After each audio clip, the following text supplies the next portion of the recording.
Hello and welcome back to the education time. আজকে আমি তোমাদের সাথে আলোচনা করব একটা ইম্পর্টেন্ট জিওগ্রাফির চ্যাপ্টার নিয়ে, সেটা হচ্ছে ভারতের কৃষিজ ফসল। তোমরা অনেকে কিন্তু বলেছিলে যে জিওগ্রাফি চ্যাপ্টার ওয়াইজ বিশ্লেষণ করার জন্য, তাই আজকে আমি তোমাদের সাথে এই ভারতের কৃষিজ ফসল দিয়ে জিওগ্রাফি চ্যাপ্টারটা শুরু করলাম। দেখো, এর আগে আমরা ভারতের মৃত্তিকা পড়েছি, তাই তো? সেটাও জিওগ্রাফির আন্ডারেই আছে, এবং জিওগ্রাফির যে প্লেলিস্ট আমাদের চ্যানেলে আছে সেখান থেকে কিন্তু তোমরা ভারতের মৃত্তিকা আর তার সাথে ভারতের কৃষিজ ফসল দুটোই পেয়ে যাবে। তো দেখো, আগের দিন আমরা পড়েছি ভারতের মৃত্তিকা, আজকে আমরা পড়বো ভারতের কৃষিজ ফসল, অর্থাৎ কোন রাজ্যে বা কোন জায়গায় কি রকম ফসল উৎপন্ন হয়। ঠিক আছে, তার সাথে আমরা পড়বো কোন ফসলকে কি বলে, কোন ফসল কোন সময় উৎপন্ন হয়, এবং কত রকমের কৃষিজ ফলন বা কৃষিজ ফসল আমাদের ভারতে আছে। দেখো, এই টপিকটা কিন্তু খুব ইম্পর্টেন্ট, তোমাদের যে কোনো এক্সামে কিন্তু এইখান থেকে প্রশ্ন আসবেই, তাই অবশ্যই ভিডিওটা স্কিপ না করে একদম শেষ অবধি দেখতে থাকো, খুব ইম্পর্টেন্ট। আর হ্যাঁ, তোমরা টেলিগ্রাম চ্যানেলে জয়েন হয়ে যাবে, সেখানে কিন্তু এই ভারতের কৃষিজ ফসলের ফুল যে পিডিএফটা সেটা একদম ফ্রিতে তোমরা পেয়ে যাবে। তো অবশ্যই টেলিগ্রাম চ্যানেলে জয়েন হয়ে যাবে, টেলিগ্রাম লিঙ্ক ডেসক্রিপশনে দেওয়া আছে। তো চলো আর বেশি কথা না বলে আজ শুরু করি আজকের ভারতের কৃষিজ ফসল। আশা করছি যে এই ভিডিওটা দেখার পর তোমাদের কিন্তু আর কোনো রকম কৃষিজ ফসল নিয়ে আর কোনো অসুবিধা হবে না। ঠিক আছে, তো চলো আজকে শুরু করা যাক ভারতের কৃষিজ ফসল। প্রথমে আমরা দেখব ভারতের যে কৃষি সেটা কি। ভারতের কৃষি আসলে কি? দেখো, পৃথিবীর মোট ভৌগোলিক অঞ্চলের মাত্র 2.4% এবং মোট জলসম্পদের মোট 4% রয়েছে ভারতে। ভালো করে বুঝবে, পৃথিবীর মোট ভৌগোলিক অঞ্চলের মাত্র 2.4%, পুরো পৃথিবীর যে ভৌগোলিক অঞ্চল তার মাত্র 2.4%, এবং জল সম্পদের 4% রয়েছে কোথায়? ভারতে। ঠিক আছে, নেক্সট দেখো, মোট দেশজ উৎপাদনে কৃষির অবদান 14%। মোট দেশজ উৎপাদনে কৃষির অবদান 14%, এবং রপ্তানি পণ্যের 11%ই হচ্ছে কৃষি পণ্য। আর নেক্সট আছে দেখো, দেশের মোট জনসংখ্যার 54.6%, 54.6% মানুষ জীবিকার জন্য কৃষির ওপর নির্ভরশীল। ঠিক আছে, অর্থাৎ পুরো দেশের 100% মানুষের মধ্যে কিন্তু 54.6% মানুষ এই কৃষিজ কাজের ওপর নির্ভরশীল। ঠিক আছে, এবার আমরা দেখব কৃষি শ্রেণী বিভাগ, অর্থাৎ কত রকমের কৃষিজ ফলন আমাদের ভারতে হয় বা কি কি প্রকারের কৃষিজ ফলন আমাদের ভারতে হয়। প্রথমে আছে দেখো ফ্লোরিকালচার। ফ্লোরিকালচার, এই ফ্লোরিকালচার কথার অর্থ কি? ফ্লোরিকালচার কথার অর্থ হচ্ছে, দেখো, বাণিজ্য নির্ভর ফুলের চাষ। ইজি ওয়ে তোমাদেরকে বলে দিই আমি মনে রাখার, ফ্লোরিকালচার, দেখো ফ্লোর, এই যে ফ্লোরি, এই যে ফ্লোরি, এই ফ্লোরি এসছে কোথা থেকে? ফ্লাওয়ার থেকে। ফ্লোরিকালচার মানে কি? বাণিজ্য নির্ভর ফুলের চাষ। নেক্সট দেখো হর্টিকালচার। হর্টিকালচার কি? আসলে আমি তোমাদের একটু বলে দিই, এই হর্টিকালচার হচ্ছে উদ্যান। হর্টিকালচার বলতে বলা হয় উদ্যান কৃষিকে। ঠিক আছে, উদ্যান কৃষি বা উদ্যান চাষ, এটার ব্যাপারে আমরা একটু পরে ডিসকাস করব, ফুল ডিসকাস করবো এটার ব্যাপারে। তো হর্টিকালচার হচ্ছে আধুনিক পদ্ধতিতে ফুল, ফল এবং সবজি চাষ, অর্থাৎ একটা বড়, অনেকটা বড় জায়গা জুড়ে একটা উদ্যান বানানো বা একটা বাগান বানানো, এবং সেখানে বিভিন্ন আধুনিক পদ্ধতির মাধ্যমে, বিভিন্ন আধুনিক যন্ত্রপাতির মাধ্যমে ফুল, ফল এবং সবজি চাষ করা। নেক্সট হচ্ছে দেখো ভিটিকালচার। ভিটিকালচার মানে হচ্ছে আঙুরের চাষ। ওলেরিকালচার, ওলেরিকালচার হচ্ছে শাক সবজির চাষ। সেরিকালচার, সেরিকালচার হচ্ছে রেশমের চাষ। আচ্ছা, ওলেরিকালচার হচ্ছে শাক সবজির চাষ। এর সাথে মনে রাখবে যে ওলেরিকালচার যেমন শাক সবজির চাষ, সেরকমই আরেকটা হচ্ছে মিক্সড ফার্মিং, একটু পরেই আমরা বলবো, সেখানেও কিন্তু শাক সবজি বা শস্য বিভিন্ন রকম উৎপাদন করা হয়। আচ্ছা দেখো, কি বলছিলাম? সেরিকালচার অর্থাৎ রেশমের চাষ। রেশম বলতে যেখান থেকে সুতো বানানো হয়, তাই তো? সুতো তৈরি করা হয় যেখান থেকে, সেটা হচ্ছে রেশমের চাষ। নেক্সট দেখো পিসিকালচার, মাছের চাষ। তোমরা অনেকেই হয়তো দেখেছো যে বিভিন্ন বড় বড় দিঘিতে বা বিভিন্ন বড় বড় জলাশয়ে অনেকটা জায়গা ঘিরে দেখবে অনেক সময় ওপর দিয়ে তার টাইপের কিছু একটা বেছানো থাকে। ঠিক আছে, জেনে নেবে যে সেখানে হচ্ছে কি মাছের চাষ, ঠিক আছে, এটা হচ্ছে পিসিকালচার। বিভিন্ন প্রকার মাছের চাষ করা হয় পিসিকালচারে। নেক্সট দেখো এপিকালচার। এপিকালচার হচ্ছে মৌমাছির চাষ। সিলভিকালচার হচ্ছে ব্যাপকভাবে বৃক্ষরোপণ। এই পদ্ধতিটা মেনলি আম চাষের ক্ষেত্রে কিন্তু ব্যবহার করা হয়। আম গাছ নিশ্চয়ই তোমরা যেখানে আম বাগান দেখেছো ওখানে পরপর অনেকগুলো আম গাছ লাগানো থাকে, যার জন্য ব্যাপকভাবে বৃক্ষরোপণ করা হয়। এটা হচ্ছে সিলভিকালচার। মনে রাখবে সিলভিকালচার মেনলি আম চাষের জন্য ব্যবহার করা হয়। নেক্সট দেখো মিক্সড ফার্মিং। মিক্সড ফার্মিং কি? একসঙ্গে শস্য উৎপাদন ও পশুপালন। আহ তোমরা হয়তো অনেকেই দেখেছো গ্রামের দিকে অনেকের বাড়িতে গোয়াল থাকে, যেখানে গরু ছাগল তারা পালন করে, ঠিক আছে, তাহলে তারা পশু পালন করছে। আবার দেখবে তাদের ঘরের দিকে তোমরা যদি আসো, দেখবে তাদের বাড়িতে অনেক বড় একটা বাগান আছে এবং সেই বাগানের মধ্যে হয়তো তারা বিভিন্ন প্রকারের শস্য উৎপাদন করছে। এটা হচ্ছে মিক্সড ফার্মিং, যেখানে একসাথে পশু পালনও করা হয় এবং সাথে শস্য উৎপাদনও করা হয়। নেক্সট দেখো অ্যাকোয়াকালচার। অ্যাকোয়াকালচার কি? জলজ প্রাণী বা উদ্ভিদের চাষ। আচ্ছা, এই অ্যাকোয়াকালচারের মধ্যে একটা পড়ে মাশরুম চাষ, ঠিক আছে, মাশরুম চাষ নিশ্চয়ই তোমরা জানো। সেই মাশরুম চাষ হচ্ছে অ্যাকোয়াকালচার। পদ্ম ফুলের চাষ, এসব হচ্ছে অ্যাকোয়াকালচারের মধ্যে পড়ে, যেখানে জলজ প্রাণী এবং উদ্ভিদের চাষ করা হয়। আচ্ছা, আচ্ছা, আরেকটা জিনিস তোমাদের বলে দিই যে অ্যাকোয়াকালচার মানে কিন্তু মাছ চাষ নয়। জলজ প্রাণী এখানে নিশ্চয়ই দেওয়া হয়েছে, কিন্তু মাছ চাষ কিন্তু অ্যাকোয়াকালচার নয়, ঠিক আছে। মাছ চাষ শুধুই পিসিকালচার, এবং অ্যাকোয়াকালচার হচ্ছে জলজ প্রাণী এবং উদ্ভিদের চাষ, এর মধ্যে কিন্তু মাছ ইনক্লুডেড নয়। আচ্ছা, নেক্সট দেখো, নেক্সট আমরা দেখবো ফসলের শ্রেণীবিভাগ, বা আমি যদি তোমাদের খুব ইজি ভাষায় বলি যে ফসলের শ্রেণীবিভাগ মানে হচ্ছে কোন সময়ে কোন ফসল হয় সেটা আমরা দেখবো। তো আমরা ছোটবেলা থেকেই পড়ে এসেছি ফসল 3 রকমের হয়। কি কি? খারিফ শস্য, রবি শস্য এবং জাইদ শস্য। সেইটাকে আমরা আরেকবার ঝালাবো। দেখো, খারিফ শস্য প্রথমে আমরা দেখবো। খারিফ শস্য, খারিফ শস্য কি? প্রধানত মৌসুমী জলবায়ুতে জুন জুলাই মাস থেকে নভেম্বর ডিসেম্বর মাসের মধ্যে যেসব শস্যের চাষ হয় তাকে খারিফ শস্য বলে। তাহলে এটা কোন টাইম? জুন জুলাই থেকে নিয়ে নভেম্বর ডিসেম্বর মাস অব্দি। তার মানে তোমরা ধরতে পারো যে জুন মাস থেকে নিয়ে ডিসেম্বর মাস পর্যন্ত, ঠিক আছে। এই টাইমটাতে যে শস্যগুলো হয় সেগুলোকে বলে খারিফ শস্য। এই টাইমে কি কি শস্য হয় তাহলে? দেখো, ধান, পাট, আখ, ভুট্টা, জোয়ার, বাজরা, তুলো, এই সময় এই শস্যের চাষ হয়। নেক্সট দেখো রবি শস্য। রবি শস্য কি? রবি শস্য, একটা জিনিস তোমরা মনে রাখবে, রবি শস্য শীতকালে যে সমস্ত শস্যগুলো চাষ হয় সেগুলোকে রবি শস্য বলে, ঠিক আছে।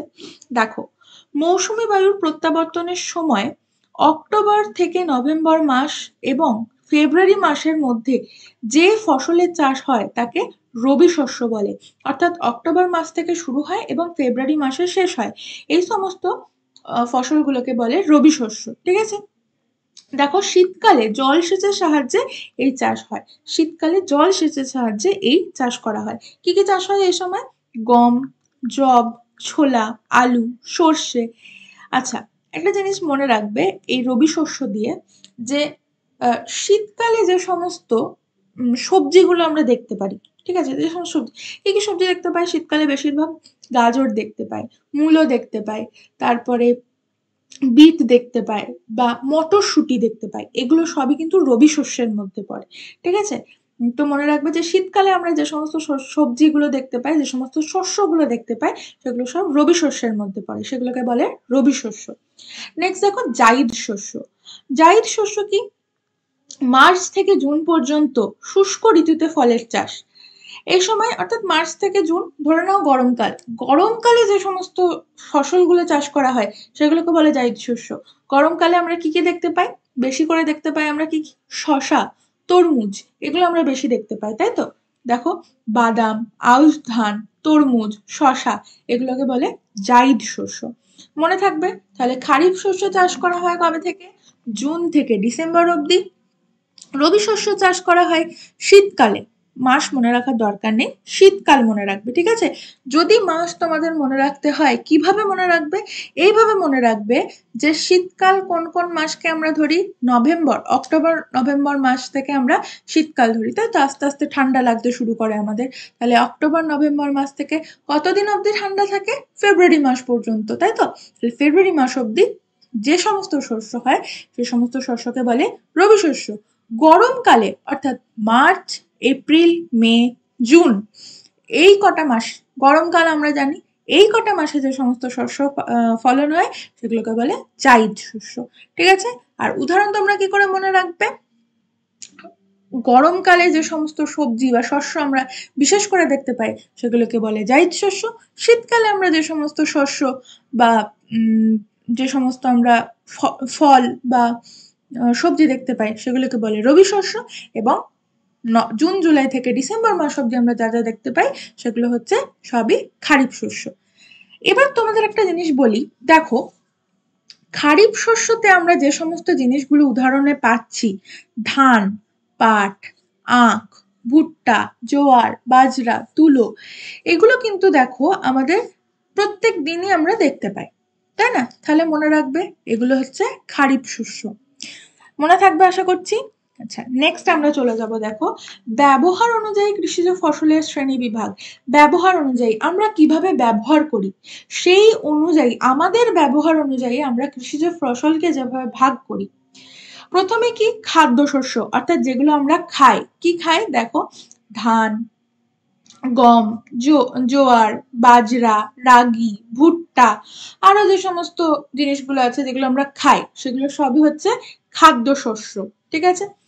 নেক্সট দেখো পানীয় ফসল। পানীয় ফসল মানে যেগুলো আমরা পান করি। কি কি পান করি? আমরা চা পান করি, আমরা কফি পান করি, ঠিক আছে? এগুলো হচ্ছে পানীয় ফসল।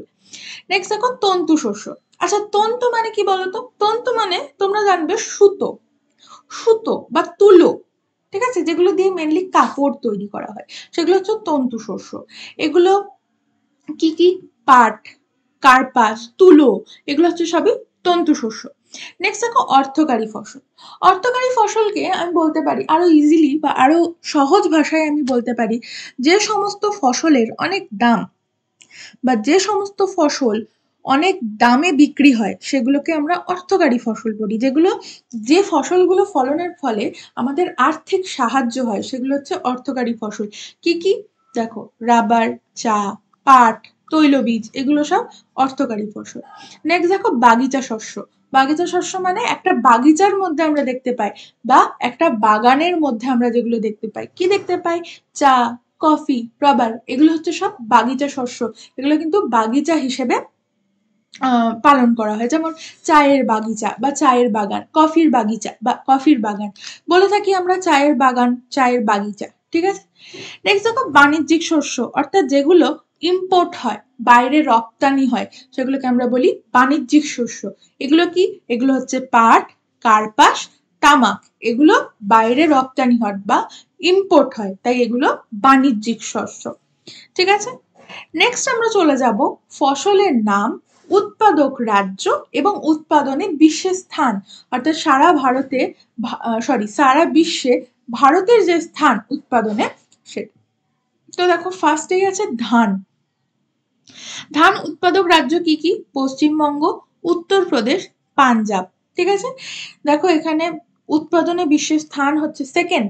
ভারত ধান উৎপাদনে বিশ্বের দ্বিতীয় স্থানে আছে এবং প্রথম স্থানে আছে চীন। নেক্সট দেখো গম। উত্তরপ্রদেশ, মধ্যপ্রদেশ, পাঞ্জাব, এবং পাঞ্জাব হচ্ছে হেক্টর প্রতি প্রথম, ঠিক আছে? হেক্টর প্রতি প্রথম হচ্ছে পাঞ্জাব। তাছাড়া উত্তরপ্রদেশ এবং মধ্যপ্রদেশে আমরা দেখতে পাই গম চাষ। এটাও দেখো ভারতের স্থান দ্বিতীয় এবং প্রথম স্থানে আছে চীন। নেক্সট দেখো তুলা বা কার্পাস।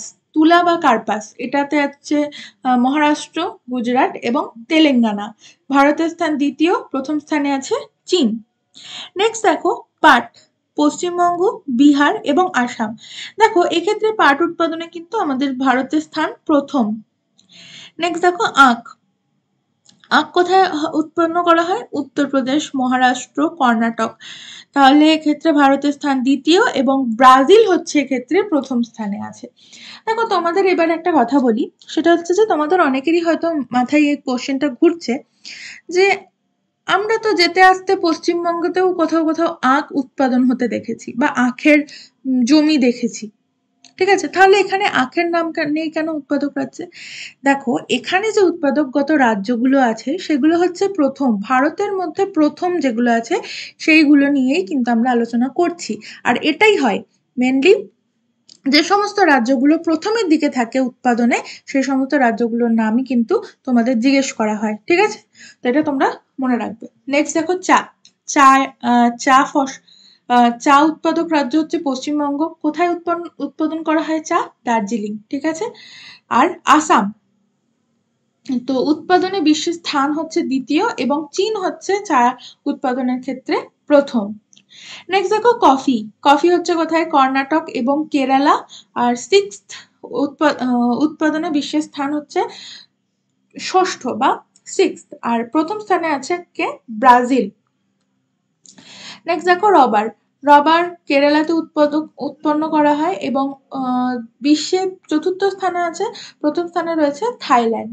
নেক্সট দেখো ছোট এলাচ বা যেটাকে আমরা কার্ডেমম বলি, ছোট এলাচ, সেটা উৎপাদনগত রাজ্য হচ্ছে কেরালা এবং এক্ষেত্রে কিন্তু বিশ্বে কোনো স্থান নেই ছোট এলাচ উৎপাদনের ক্ষেত্রে। নেক্সট দেখো তামাক। তামাক উৎপাদক রাজ্য হচ্ছে অন্ধ্রপ্রদেশ এবং গুজরাট এবং বিশ্বে হচ্ছে তৃতীয় স্থানে আছে আর চীন প্রথম স্থানে আছে। নেক্সট দেখো ভুট্টা।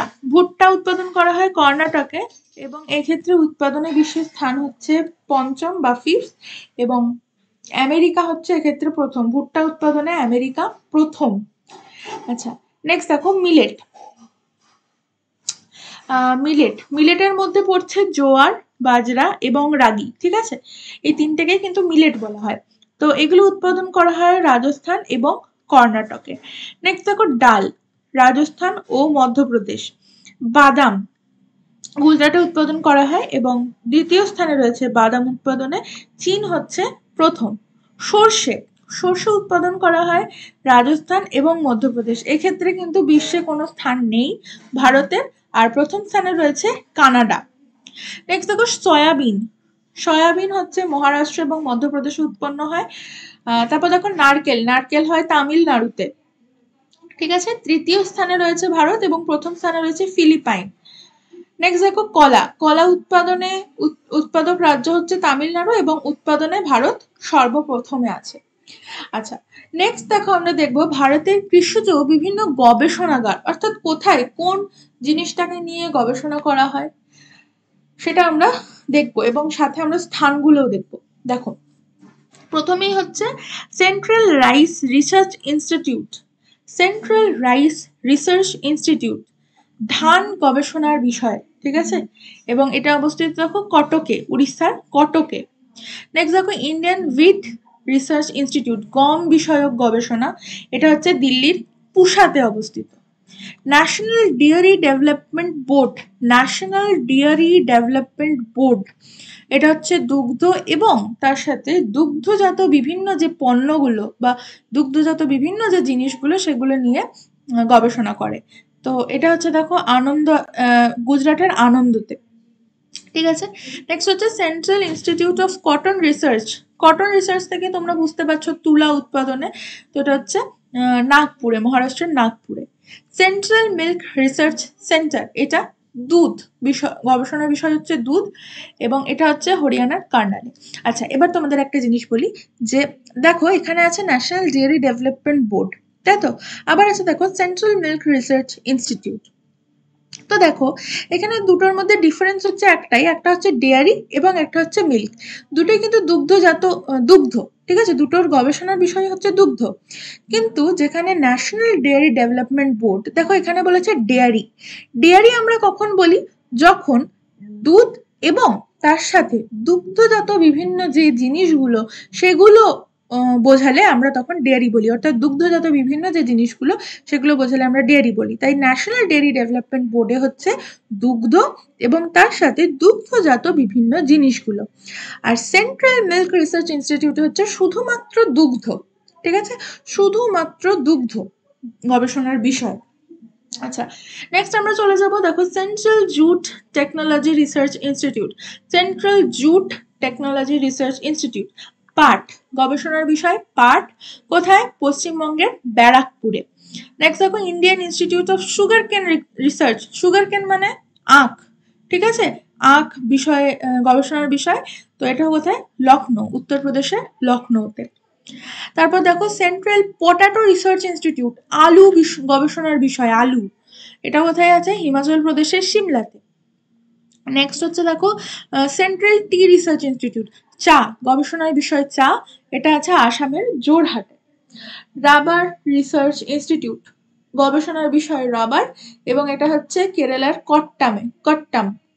তারপর হচ্ছে দেখো টোব্যাকো রিসার্চ ইনস্টিটিউট, অর্থাৎ তামাক গবেষণার বিষয়, এবং এটা আছে রাজামুন্দ্রি, অন্ধ্রপ্রদেশের রাজামুন্দ্রিতে। নেক্সট দেখো Indian institute of spice research, অর্থাৎ বিভিন্ন প্রকারের যে মশলাগুলো সেগুলো নিয়ে এখানে রিসার্চ করা হয়, এটা আছে কোথায়? কোজিকোড, কেরালার কোজিকোটে।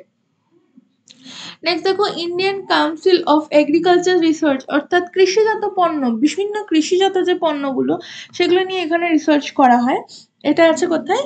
নিউ দিল্লিতে, ঠিক আছে। নেক্সট হচ্ছে দেখো central institute for research on goat's, অর্থাৎ ছাগল, গবেষণার বিষয় হচ্ছে ছাগল, তো এটা হচ্ছে উত্তরপ্রদেশের মথুরাতে। তারপর দেখো Indian institute of pulses research, pulses মানে হচ্ছে ডাল, ঠিক আছে, তো ডাল উৎপাদনের ডাল হচ্ছে এখানকার গবেষণার বিষয়, এবং এটা আছে কোথায়? উত্তরপ্রদেশের কানপুরে।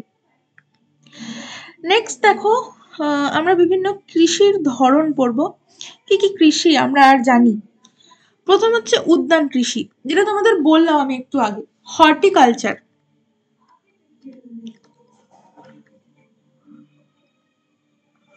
হর্টিকালচার, ঠিক আছে, উদ্যান কৃষি কি? বিজ্ঞানসম্মত আধুনিক পদ্ধতিতে এই কৃষিকাজ করা হয়। দেখো এখানে তোমরা দেখতে পাচ্ছ যে একটা সারিতে অনেকগুলো ফুল গাছ বসানো আছে, তাই না?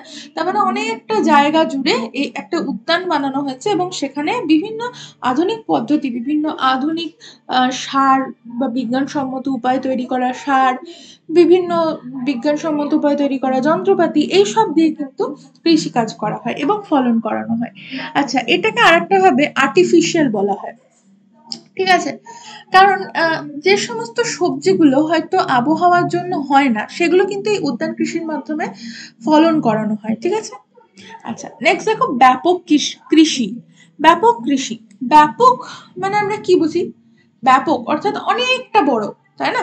তার মানে ব্যাপক কৃষিও হবে অনেকটা বড়।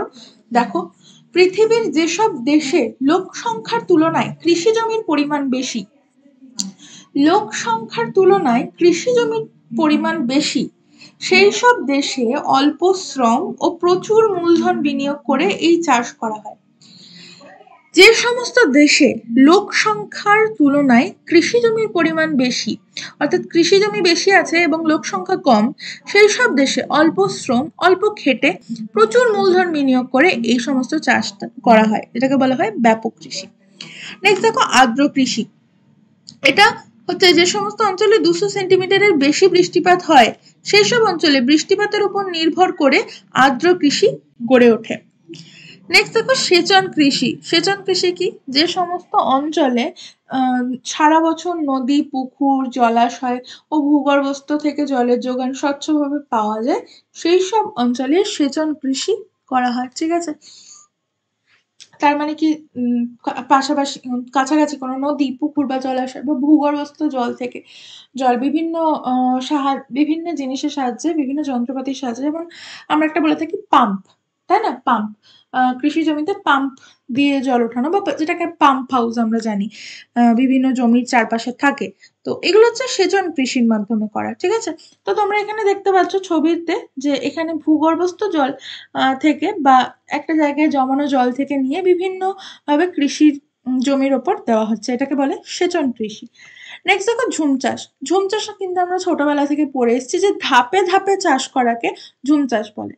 কিন্তু আমরা আরেকটু ডিটেলসে পড়বো এখানে। কি বলছে দেখো, সাধারণত বনভূমি অঞ্চলে বসবাসকারী আদিবাসীগণ বিভিন্ন স্থানে জঙ্গল পুড়িয়ে জমি পরিষ্কার করে পরপর 2-3 বছর প্রাচীন পদ্ধতিতে ফসল চাষ করার পর সেই স্থান ত্যাগ করে অপর স্থানে চাষ করে। এই চাষের পদ্ধতিকে ঝুম চাষ বলে। ঠিক আছে, 2-3 বছর পর পর কিন্তু তারা এই জমি চেঞ্জ করতে থাকে এবং জঙ্গল থাকলে, বিভিন্ন জঙ্গল যেখানে থাকে সেই সমস্ত অঞ্চলে কিন্তু এই চাষ করা হয়, সেই জঙ্গল পুড়িয়ে এই চাষগুলো করা হয়। তো 2-3 বছর পর জমির উর্বরতা যখন শেষ হয়ে যায়, জমির উর্বরতা যখন নষ্ট হয়ে যায়, তখন তারা অন্য স্থানে আবার যায়। ঠিক আছে, তো ঝুম চাষ করা বলা যেতে পারে যে ঝুম চাষ করাটা কিন্তু উচিত নয়, কারণ এই যে ঝুম চাষের ফলে যে জমিটাকে পোড়ানো হচ্ছে, এতে জমির যে উর্বরতা সেটা আস্তে আস্তে কমে যায়। ঠিক আছে, এবার দেখো বিভিন্ন স্থানে তো ঝুম চাষ হয়, কোথায় কোন স্থানে ঝুম চাষ কি নামে পরিচিত সেটা দেখে নাও।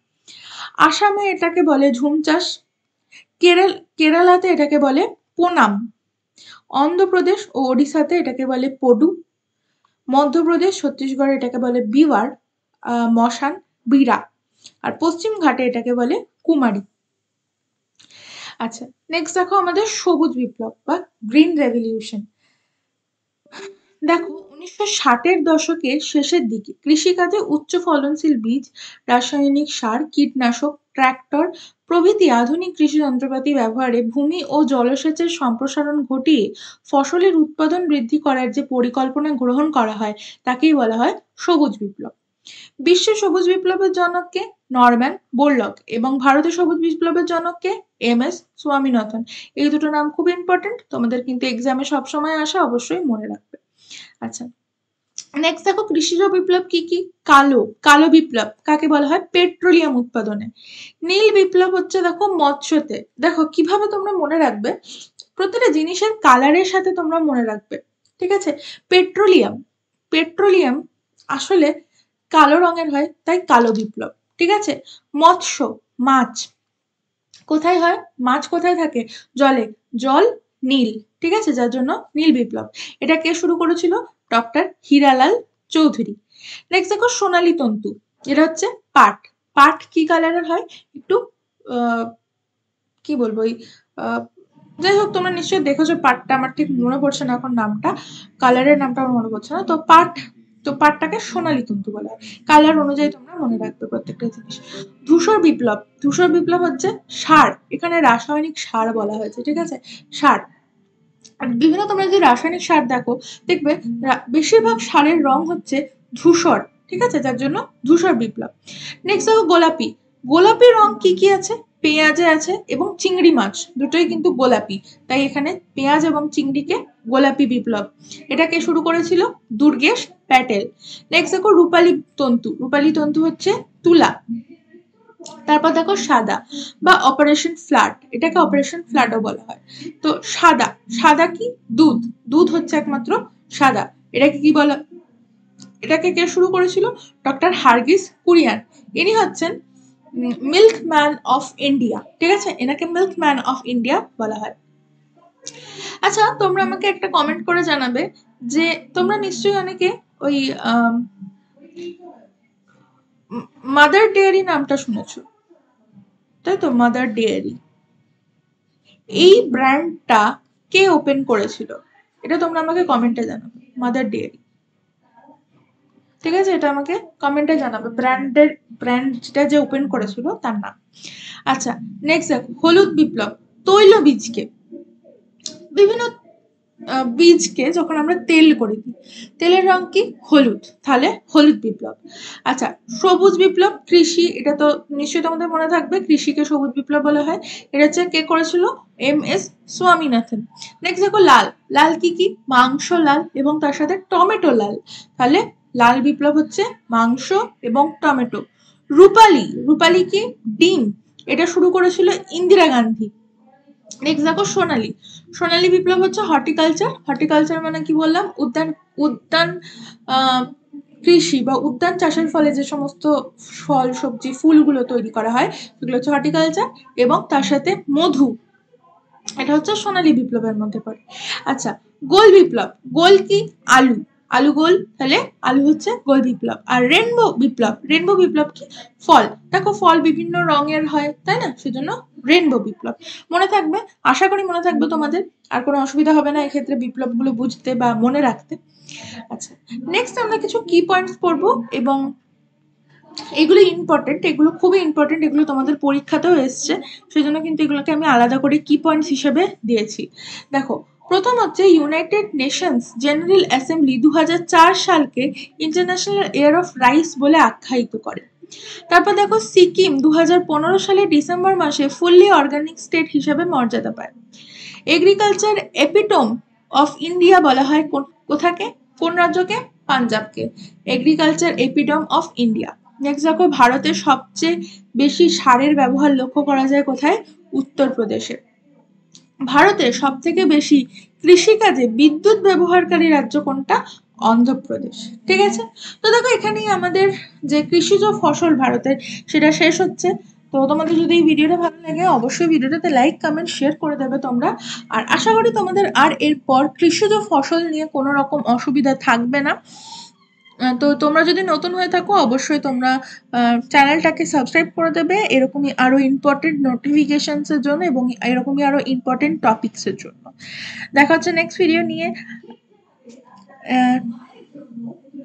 আর তোমরা অবশ্যই টেলিগ্রাম চ্যানেলে কিন্তু জয়েন হয়ে যাবে, টেলিগ্রাম লিঙ্কটা তোমাদের ডেসক্রিপশনে দেওয়া আছে। ঠিক আছে, দেখা হচ্ছে নেক্সট ভিডিওতে। Till then take care, good bye and thank you.